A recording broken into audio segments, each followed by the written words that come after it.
On commence avec le cinéma. Leïla Al-Bayati, dans votre film, vous reconstruisez votre propre histoire. Un documentaire très puissant. Après un grave accident qui a effacé une partie de votre mémoire, vous vous rapprochez de votre famille, vous apprenez l'arabe et vous redonnez voix au poème de votre père exilé en Irak, Abdoul. On regarde la bande-annonce.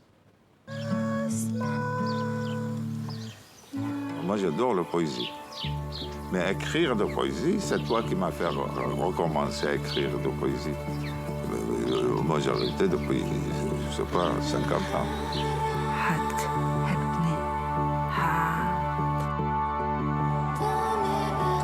Il a été en prison, il s'est exilé d'ailleurs à un moment, dans les années 60, il était exilé au Caire avec Saddam Hussein.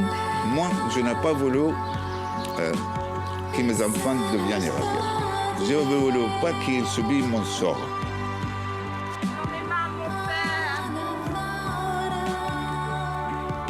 أنا كل شيء exactly. أنا نص لبنانية نص فلسطينية. أنتِ؟ Merde, j'ai la mémoire qui remonte. Pendant toutes ces années, je revoyais une scène à Bagdad. Les États-Unis déclarent la guerre au terrorisme et déclenchent la deuxième guerre du Golfe, accusant Saddam Hussein de détenir des armes de destruction massive. اسمي فلانة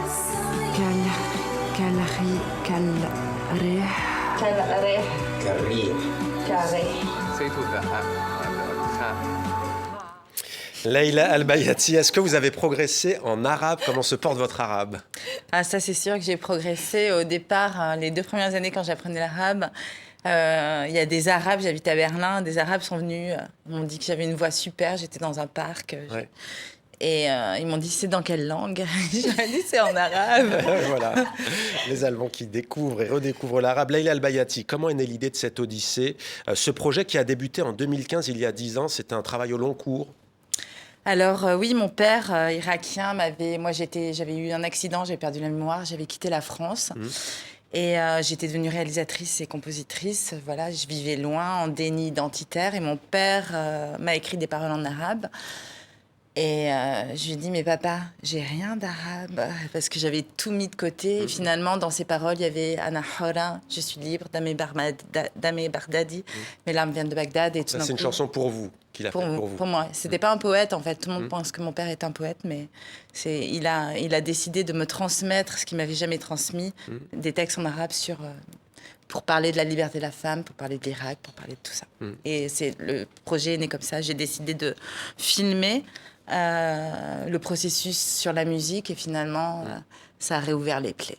Tous vos films sont musicaux et au début du film, vous dites « j'ai toujours préféré chanter que parler ». C'est à la fois une quête pour vous, pour retrouver votre liberté, un hommage à votre père aussi. D'ailleurs, comment elle a évolué cette relation avec votre père au fil justement de ce projet? Lui qui vous a transmis à la fois le traumatisme de son pays, l'Irak, l'exil, la guerre, la prison sous Saddam Hussein, mais aussi les rêves.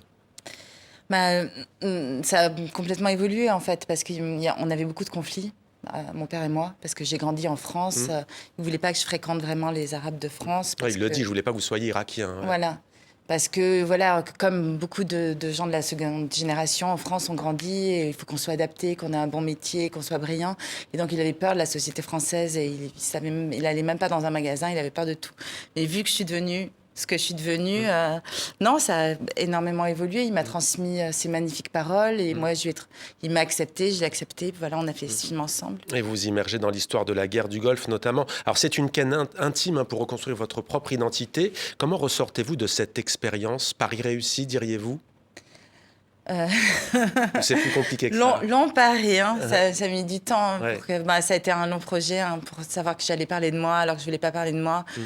Je l'ai transformé en documentaire chanté parce que je préfère chanter que parler. Donc j'ai tout écrit en arabe, qui apprenait. Voilà, ça a été. Mais oui, en effet. Mais ce qui est fort, c'est qu'il y a l'intime, mais il y a aussi, encore une fois, voilà, la guerre du Golfe, il y a le Caire, dont on parlera avec Medeb tout à l'heure. C'est vraiment un portrait de. Vous partez vraiment de l'intime pour raconter aussi une période de l'histoire à travers votre famille. C'est l'histoire. Moi, j'adore le cinéma, donc j'ai eu beaucoup de doutes. Parler de ça, pas parler de ça, et finalement pour que ça devienne ça, et je le vois en festival, le film a gagné plein de prix, et je vois que le public, à chaque fois, j'ose même pas les regarder, à chaque fois que je vois le film, je les vois pleurer, ou je fais comme ça. C'est vrai que c'est un film très émouvant. Il Medeb, une réaction, il y a deux, on va voir, hein, il y a deux connexions entre toutes les deux. D'abord, il y a le rapport père-fille, évidemment, et il y a aussi le Caire.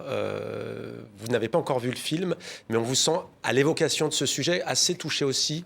Moi, je rêve d'aller à Bagdad depuis que je suis toute petite.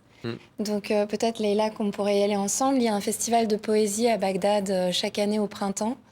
Et apparemment, maintenant, la situation permettrait de pouvoir y retourner sans que ça soit trop dangereux. Et en fait, depuis que je suis toute petite, mon père, quand j'étais enfant, me lisait Les Mille et une nuits le soir avant de m'endormir. Et j'ai découvert Bagdad à travers ce texte.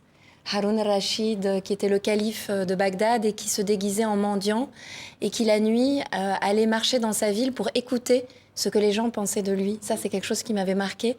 C'est une scène qu'on retrouve aussi À la recherche du temps perdu de Proust, où Proust marche dans Paris et il dit « Je suis comme Haroun al-Rachid » parce qu'en fait, il revient après des années. La plupart de ses amis sont morts et il a l'impression comme ça de retraverser la ville et il se compare à... Parce que Les Mille et une nuits, c'est un des modèles de la recherche du temps perdu. En tout cas, rendez-vous est pris pour Bagdad. Oui, voilà. Avec un détour par le Caire. Et donc, c'est sûr que j'ai déjà prévu d'aller voir le film le week-end prochain.